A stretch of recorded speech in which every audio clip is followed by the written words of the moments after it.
Hello everyone, আসসালামু আলাইকুম। নতুন একটি ভিডিওতে আপনাদের সবাইকে স্বাগত জানাই। আজকে ভীষণ একটি মজার রেসিপি নিয়ে আপনাদের সামনে হাজির হয়েছি। তো অলরেডি দেখতেই পাচ্ছেন আজকে আপনাদের সাথে কি শেয়ার করব, কাঁকরোল ভাজি। প্রথমেই আপনাদের কাছে একটা অনুরোধ জানাচ্ছি, সেটা হলো সবাই একটা লাইক দিয়ে ভিডিওটি কন্টিনিউ করুন। আমি এখন কাঁকরোলগুলোকে সাইজ করে কেটে নিচ্ছি। আপনারা যেমন পছন্দ করেন তেমনভাবে কেটে নেবেন। আমি দুইভাবে আপনাদের কেটে দেখালাম। তো সবগুলো কাঁকরোল কিন্তু আমি কেটে নিয়েছি। এদিকে কিন্তু বাকি উপকরণগুলো রেডি করে নিয়েছি। ভাজিটা লোভনীয়ভাবে সম্পূর্ণ করতে আমার লাগবে পেঁয়াজ কুচি, কাঁচামরিচ মাঝখান দিয়ে কেটে নিয়েছি, শুকনো মরিচ কুচি, ধনিয়া পাতা কুচি আর একটা ডিম। চাইলে আপনারা ডিমের পরিমাণটা বাড়িয়েও দিতে পারেন, তবে আমি একটাই দিব।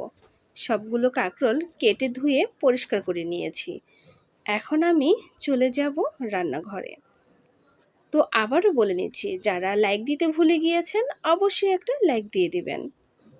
আর অলরেডি যারা আমার পাশে আছেন আপনাদের তো অসংখ্য অসংখ্য ধন্যবাদ। তো অবশ্যই কাঁকরোলগুলো যেন কচি হয় এদিকে লক্ষ্য রাখতে হবে। আমি একটি প্যান বসিয়ে দিয়েছি, তার মধ্যে দিয়ে দিচ্ছি পরিমাণ মতো তেল। দিয়ে দিলাম পেঁয়াজ কুচি, কাঁচামরিচ আর শুকনা মরিচ কুচি। এইগুলোকে আমি একটু ভালো করে ফ্রাই করে নিব। এরপরে দিয়ে দিব ডিম। ডিমটা কিন্তু খুব সুন্দর করে ভেজে নিতে হবে এই তেলের মধ্যে, তাহলে কিন্তু ভাজি থেকে খুব সুন্দর ডিমের ফ্লেভার আসবে। তো আমি ডিমটা দিয়ে দিলাম। এখন এই ডিমগুলোকে আমি খুব সুন্দর করে ঝুরি করে নিব। অনবরত নেড়ে চেড়ে ঝুরি করে নিতে হবে।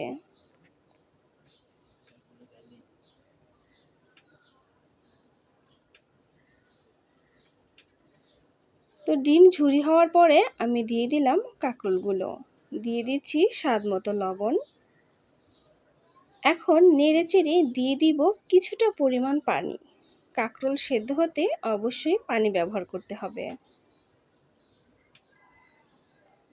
যারা তেল কম পছন্দ করেন তাদের পানি দিতে হবে, আর যারা তেলটা একটু বেশি খেতে পছন্দ করেন তারা তেলের পরিমাণটা বাড়িয়ে দিলেই কিন্তু এই ভাজিটা হালকা আঁচে রান্না করে নিতে পারবেন। বলক উঠে গিয়েছে, একটু নেড়ে চেড়ে দিলাম, আবারও ঢাকনা দিয়ে ঢেকে দিচ্ছি।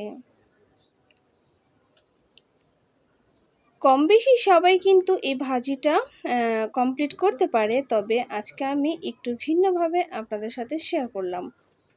আশা করি আপনারা একবার হলেও ট্রাই করবেন। তো কাঁকরোলগুলো সেদ্ধ হয়ে গিয়েছে, আমি দিয়ে দিলাম ধনিয়া পাতা।